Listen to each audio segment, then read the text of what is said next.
This video is on Botox specifically for facial paralysis, Bell's palsy, facial paralysis meaning part of the face does not move, and the reason why are a lot of reasons. Parotid tumor surgery, it could be an acoustic neuroma or a type of tumor inside the brain, it could be trauma, it could be the Bell's palsy, which is usually a viral issue. It could be many different types of reasons why one side of the face does not move as well as the other.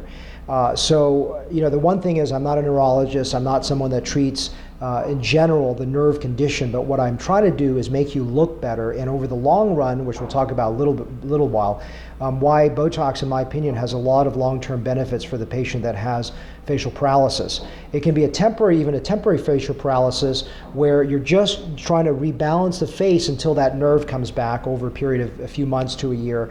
And it can also be for someone who has permanent facial paralysis due to a cut nerve or whatever it may be, again, from tumor, trauma, whatever it may be. So I want to talk about some of the principles of what I do when I'm working with a patient for facial paralysis. And I got a lot of patients that fly in for me just to treat this. So, for example, we're going to divide the face into a good and a bad side. The bad side is I'm going to refer to as the side that has the facial paralysis. The good side is going to be the side that has normal function or improved function. So a lot of times I'm treating the good side. You say, well, why would you treat the good side if the paralyzed side is the problem? Because what Botox does, it actually paralyzes the nerve so that both sides are more even. For example, if someone smiles, okay, that they can have is the good side can look like this. And that may look weird because the asymmetry is so gross or so obvious that they're looking really off. So what I do is I treat this area called the levator aliquinosi or LAN, and that drops this area. So when you smile, it's not 100% even, but it's much more even.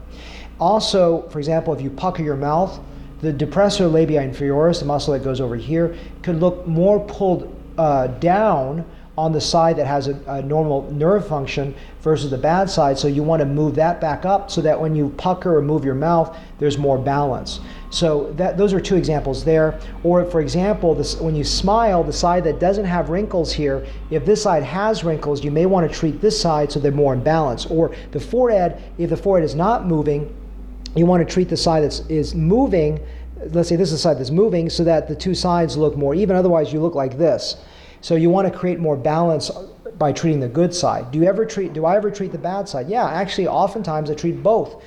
The reason I treat the bad side or the paralytic side is a few reasons. Number one is the fact that the bad side can have something called synkinesis, which basically in Greek means movement together. It's a mass movement. So when someone smiles, they could blink their eye. When they blink, they could move their eye. And the reason is that the nerve, the 7 branches of the nerve that comes out are aberrant, and they actually fuse together. And so when one moves, the other moves, and that can look weird. If you're chewing food and your eye is blinking, it can look weird. And all you've got to do is soften that motion to create a little bit better balance between the two sides. So I'm doing a very careful analysis of what are the nerves and muscles that are being compromised to create better balance. So a lot of Botox injectors out there that may be at a med spa, et cetera, they don't have the sophistication to understand the muscles and nerve anatomy, so they're just randomly injecting people.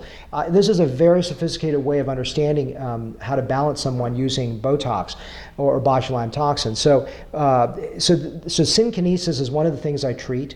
And also on the bad side, you lose tone. So if you don't stimulate, for example, your bicep a lot, you're going to start getting the muscle to be weaker and weaker and weaker, and the tone starts to become more flaccid or loose. Like if you're in outer space in NASA and come back, all your muscles are weak because you don't have the pull of the gravity. So the problem right here is if the side that's bad, you can start losing tonicity. So what I can oftentimes do is improve the position of the downside by injecting it. So, well, how the heck do you do that? Here's how I do it. So let's say this corner of the mouth starts to sag on the bad side over time.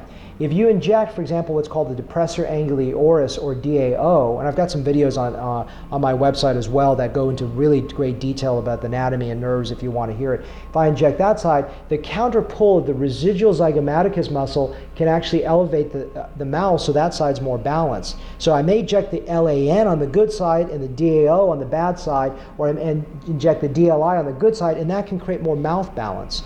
So that's very important. Or I can inject even a little tail of the brow on the bad side because it's a depressor muscle, and it causes a little counter pull of the frontalis, whatever residual muscles there, to create more balance.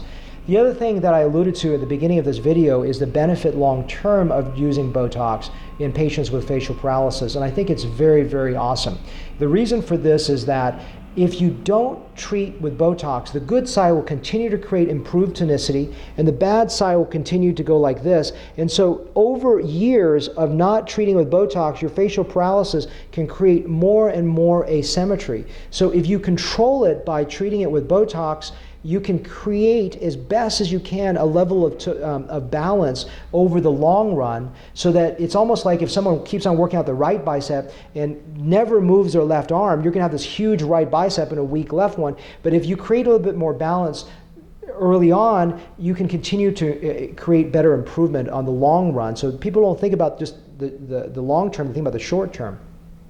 So what I do is I have everything this is so important to map everything. So my staff knows all these LAN, DLI, DAO, orbicularis, oris, oculi, everything. I'm recording all the exact dosage that are there, but I don't just look at that dose pattern and inject. I spend a minute, reevaluate, because it's a shifting landscape, it's a shifting canvas. As I alluded to, is over time those nerves change. So it's so important that you reevaluate, reassess every time you treat a patient with facial paralysis. So if you're not getting that care from your physician for this, I encourage you to come in. I have patients fly in all the time just for Botox for facial paralysis. So hopefully that's a good anatomy lesson. It's a good understanding of why there's a short and long-term benefit for Botox used for facial paralysis.